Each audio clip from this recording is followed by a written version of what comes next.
My so-called perfect brother has ruined my entire family, and I want some justice. There are times in life when you're pushed to the point when you're just forced to react, and damn the consequences. This is my case as I'm currently living with my best life, while my family is in shambles. It had not always been like this, though. I was born to two hard-working but biased parents. I was their first daughter and child, while my brother Jason was their second child, and only son. My father owned a thriving cocoa plantation in the countryside, which still needed to grow more, and a factory in the city used for processing the goods gotten from the countryside. My father managed both the plantation and the factory, while Mom just helped out by keeping the affairs of the home in order. I'd always been a hard worker, right from when I was little. I could not just sit idle. This, of course, naturally endeared me to almost everyone who came around me as I picked interest in the family business and gave it my all. The workers who worked at the plantation and our clients who came around would always have something good to say about me to my parents. They were witnesses to the fact that I could make my parents proud if given the opportunity.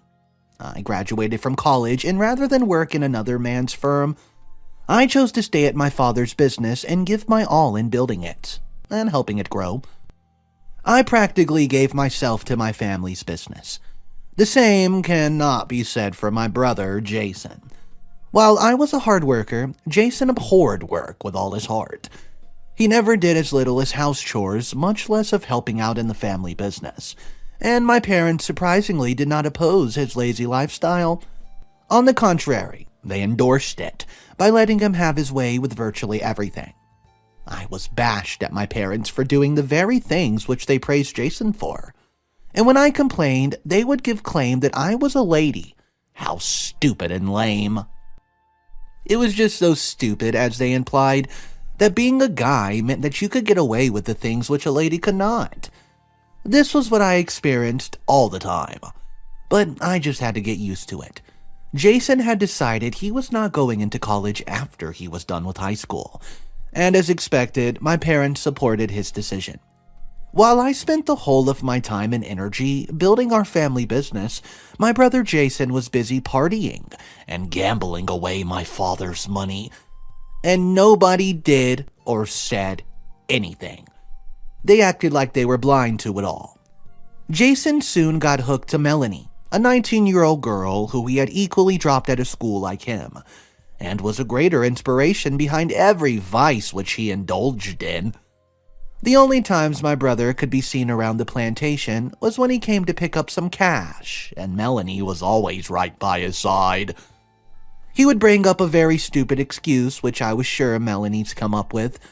Why he needed an urgent amount of money, it was always urgent, and even though my father knew it to be a lie, he still gave him the money. It disgusted me beyond explanations. My anger was not really because my dad occasionally gave my brother money. No, I was already used to that. My anger was based on the fact that my father would give my brother money to spend on lazy girl, while I was made to work hard. Maybe all I needed to do was find a lazy boyfriend whose parents were rich and willing to ignore their son wasting their money on me. But that wasn't an option, was it? At least not for now. Thanks to my father's business, I had ignored the fact that I was at marriageable age. I must confess that as a 24-year-old lady, I've had several suitors right from my days in college, but helping to grow my family business had always been my goal, and so despite the fact that guys wanted to date me, I saw them as a distraction, which I pushed them all aside. This was the major reason why there was no man in my life. I was still a virgin at the age of 24, and this was because I felt that my father would commit the family business into my hands someday. But that was me living in a delusion. My father called us together, me, my mother, and my brother, to inform us of his plan to sign his will in 2 months' time, which would see him hand over the reins of leadership to go into an early retirement, though he would remain chairman of the company till the day he died. He mentioned his desire to hand the family business over to me, seeing that I've given a lot of the family business, but there was an issue that could prevent him from doing so. He said I needed to get engaged before 2 months was up. This was to ensure my family line was going to continue with me, and failure to get engaged would see my younger brother take over the firm as a manager while father was alive, and ultimately became the chairman when he died, even though I would still be working there with privileges. It was such a silly excuse. My dad knew very well that I was not going to get engaged in 2 months' time, or heck, even a year. Everyone, including people in our community, knew that my father's business was the love of the life that I had. My father's plan was to give his business to his only male son. The whole engagement rubbish was just a ploy to make it seem as though he did not deliberately push me to the side. I could see right through him. Apparently, he valued my brother more than myself, even though I've proven my worth to him over the years. I mean, it was crystal clear for everyone who knew us that even though I was a lady, I had proven myself to be more of a man than my brother ever was, or would become. I wanted a kicking against it, but I knew it would amount to nothing. Just like the other times, my parents would favor my brother over me. It was like the custom in our home because, quote, I was a woman after all. I remember crying very hard that night after that meeting. It was not my fault that I was a woman. I never chose my gender, so why should I have to suffer for it? 2 months was up and I was still as single as ever, and so my father announced my brother as the one in charge of the family business. I watched as my father threw a party to celebrate the boy who refused becoming a man. My father knew that he was doing, or so he thought. He knew too well that my brother would never go into college, was incapable of contributing to the company's growth, but because the traditional African man preferred a son above a daughter, who would be married off into another family, he needed to put his son as the figurehead, while I worked behind the scenes to ensure the smooth running of the company. Everyone at the party knew that I was the more deserving of the position, which my brother was given, but nobody said a thing. It was not their business after all. Melanie was all over the place that one would almost mistake her to be one who was made the head of the company. The party ended and the days that followed in the office was just agonizing for me. My brother, who now had the reins of leadership, came to work with his girlfriend Melanie, and rather than focus on business for the day, they wasted their time frolicking around the office place. He began mismanaging funds. And when I tried talking to father, his response showed that he thought I was just jealous. Yeah, I was angry that I was overlooked because of him. I was older, more qualified, hard-working, so I had every reason to be angry, but I was not jealous. I was only looking out for the family's best interest. I was so glad when I got to the office one day to find my brother and his girlfriend having a fight. This was something that I had wished for so long, and I was not going to get in the way of this, but Melanie dragged me into it. She asked if I've seen my brother yesterday. My honest answer was no. The answer seemed to aggravate the whole thing, as it was clear Melanie thought my brother was cheating on her. 2 weeks later, my brother got arrested by the police for assault. His girlfriend had reported him to the police that he's been beating her. There were marks on her body, which she's fabricated as proof because she was lying. She had instigated the whole thing because my brother cheated on her. This was her own means of payback.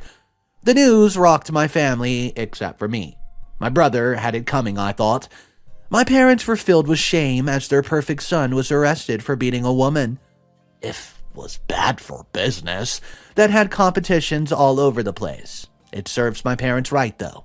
That was the least they deserve, since they let their mindset affect their sound judgment of things. My parents had to help my brother clean up his mess. My brother's girlfriend, Melanie, was bent on making the most of the situation. My parents proposed a settlement outside court, and they proposed a huge amount simply because they knew that such a scandal would do serious harm to the family name and business. I was certain that if I had been the one who was in that position, they would not spend such amount of me. But because Jason was their only son, they were willing to part with a huge sum of company money that I could shake the company to its roots. Melanie was adamant. She was really hurt by my brother's cheating, and so she was determined to drag our family alongside my brother straight through the mud. After all, she had nothing to lose. The case was ruled in her favor, and my brother was sentenced to 6 years in prison, while his girlfriend Melanie was awarded $10,000 in damages. After the saga between my brother and his girlfriend was dealt with, and my brother was cooling off in jail, my father asked that I take over the reins of leadership. I was temporarily managing it while my parents were dealing with my brother's issues. But it turned out that we were beginning to lose clients because my brother, who was the face of the company thanks to Dad, was in the news for bad reasons.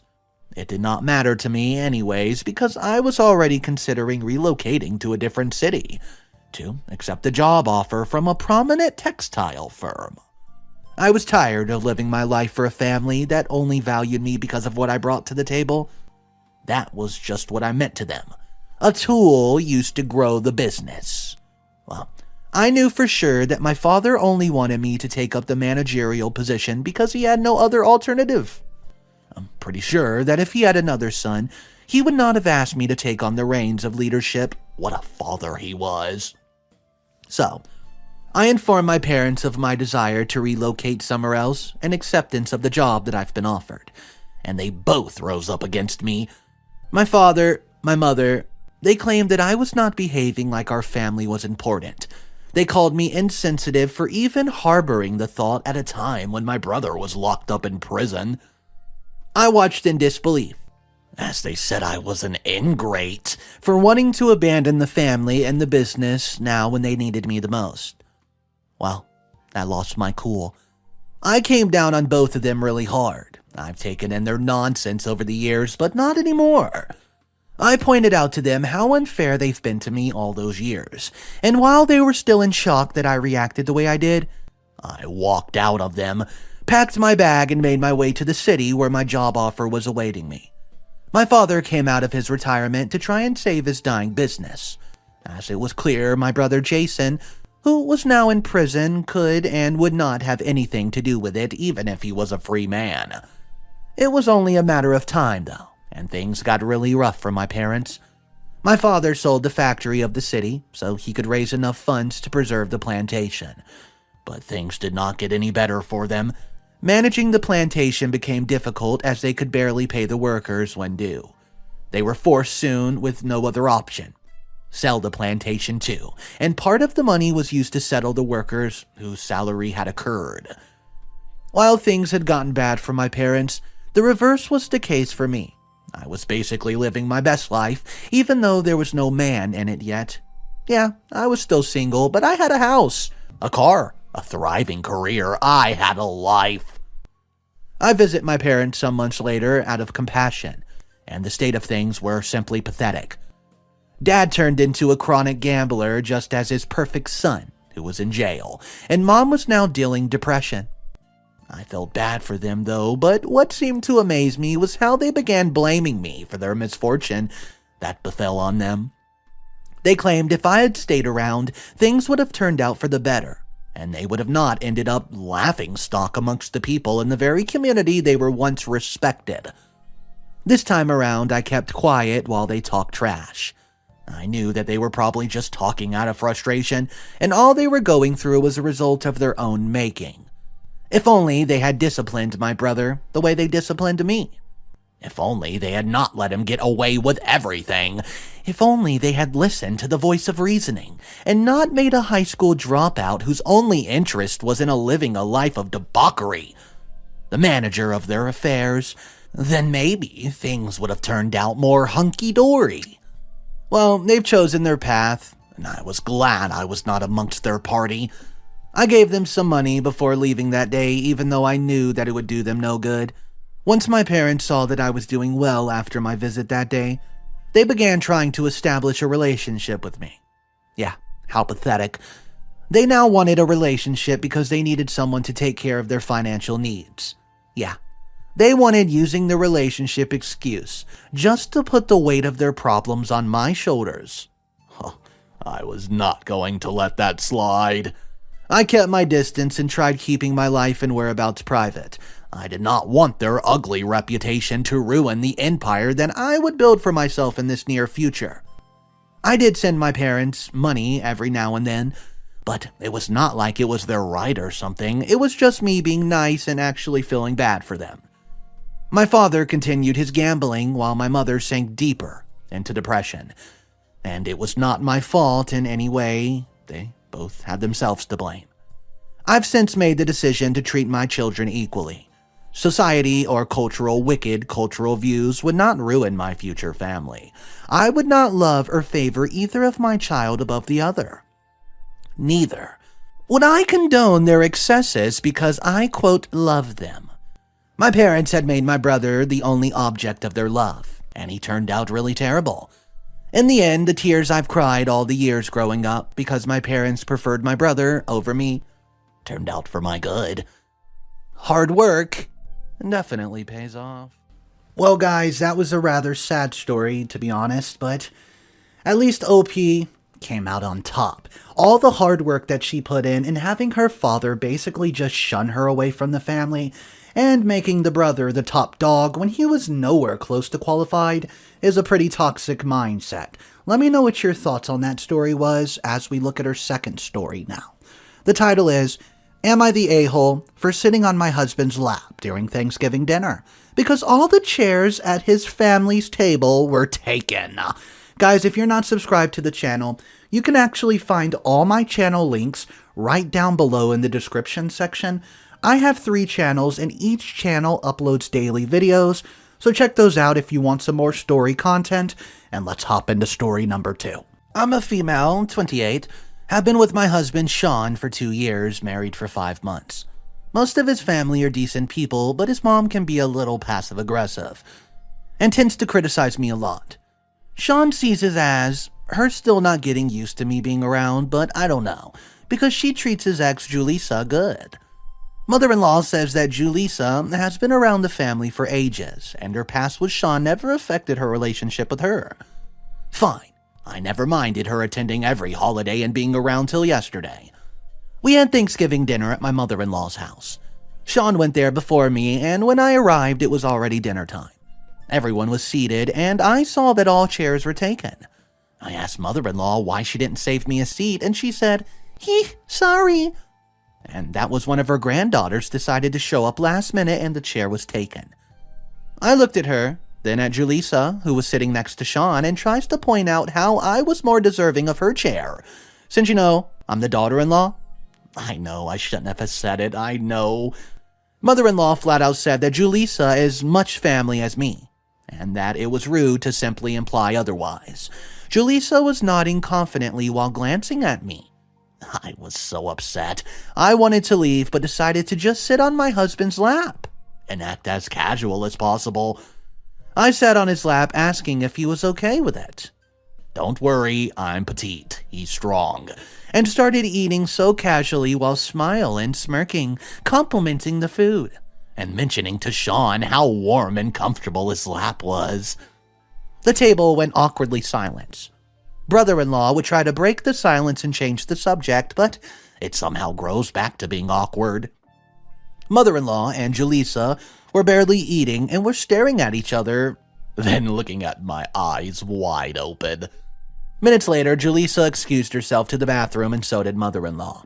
It was still awkward, but I did my best to focus on dinner. Sean was eating as well, and later, there was just so much tension in the air, and mother-in-law was barely able to speak after Julissa left. Early, like right after dinner left, Sean and I went home, and mother-in-law tried calling, but then called Sean and texted me saying what I did was inappropriate, and I ruined Thanksgiving dinner, and it made it awkward. She said it wasn't her fault, chairs were taken, and I could have dragged the chair from the kitchen, but acted childlessly and made Julissa, a family friend, uncomfortable. And how inappropriate that was. So guys, am I the a-hole for sitting on my husband's lap during Thanksgiving dinner because all the chairs at the table were taken? Drop your comments down below. Here's the top comment. Not the a-hole, But the whole ordeal could have been avoided had your husband done what he should have done and gave you his seat while he went to fetch another one. In fact, he should have already had an empty seat beside him waiting for you, not sitting next to his ex. I can't imagine putting my wife in such an awkward situation. Guys, I could not agree more. I think the husband of this story is a complete doormat. I don't think OP should have had to handle that situation at all, because the husband should have stood up for her, not sit next to his ex-girlfriend while his current girlfriend/wife doesn't even have a place to sit at the table. Let me know your thoughts on that, guys. Drop your comments down below. Thank you so much for tuning in. I hope to catch you in the next one. Peace.